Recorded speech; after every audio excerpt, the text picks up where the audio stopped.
Y'all ready to strike?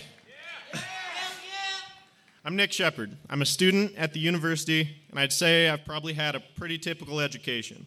It used to be global warming was just another thing, another scientific process like evolution or the carbon cycle. I knew about the greenhouse effect and that seas were supposedly rising from brief, fleeting references to either or both in science classes or literature from other classes. But it was always posed as this abstract, far-off threat, something that may or may not end up mattering to me personally at any time in the future. I was indifferent. And I have no doubt that millions of young people across this country and planet, failed by their education systems, were similarly ignorant and unaware of the disaster lying before them. Never was the all-encompassing, deeply entrenched nature of the climate crisis discussed in detail, let alone the radical societal changes which would need to be undertaken to prevent total catastrophe.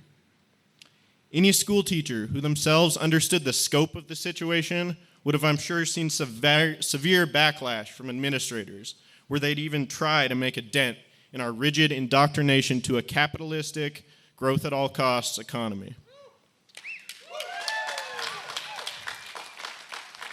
Jump forward to a few years ago.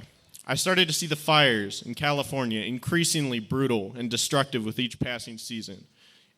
Texas and Puerto Rico utterly desolated by Hurricanes Harvey, Irma, and Maria. And the scientists screaming, when will you understand that this is only going to get worse?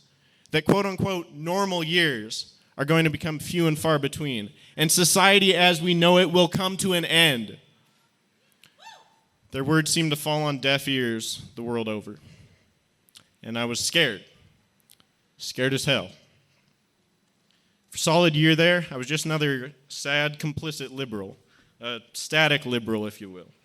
I retweeted messages about how damn evil Trump was for repealing Obama-era environmental protections, however little good those did. I would shake my head when I'd get a CNN notification about another oil pipeline getting the go-ahead. And it stopped there.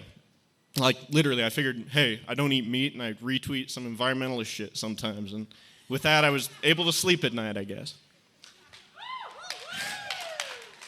And yet that deep, nagging anxiety never really left. What changed things for me was seeing the real impact that people power can have on our democracy. Seeing groups like Sunrise and like the Missoula climate strike rise up and say, no, damn it, this is it, you're done. To politicians all across the country. Seeing young people just like myself and much younger get involved on a scale never seen before. The hope that had all but left me began to be revitalized. But more important than hope, I got pissed off. Pissed at a president who can't or won't differentiate weather from climate. At congressmen who, upon hearing reports of record heat through the month of July, say it's summer. At a Democratic senator from our state, I think you probably know who I'm talking about, John Tester, who panders to his fearful base about the woes of the climate crisis one day and then pockets fossil fuel money the next.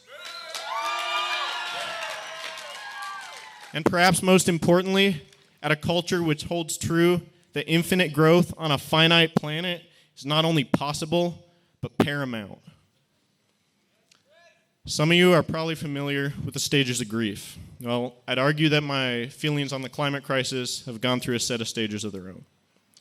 Indifference, fear, and rage. I'd be willing to bet that none of you are probably still in the indifference category just by virtue of your being here. And if you are, you sure won't be after a few more of these speeches. Probably a lot of you are in the fear category, and that is an important one to go through because fear is a hell of a motivator. But now, it's time to get mad. I want you to be enraged like you never have been before because your futures and your kids' futures are being stolen. Go to your local leaders, school board members, anyone with the power to act on this crisis, and relentlessly bombard them until they crack or their asses are booted out of office. Check out our tables to see how you can get involved under the pavilion before you leave.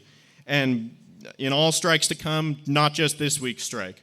Talk to your coworkers, friends, fellow churchgoers, anyone you can, and get them involved too. Greta likes to talk about how she doesn't want your hope, and I couldn't agree more.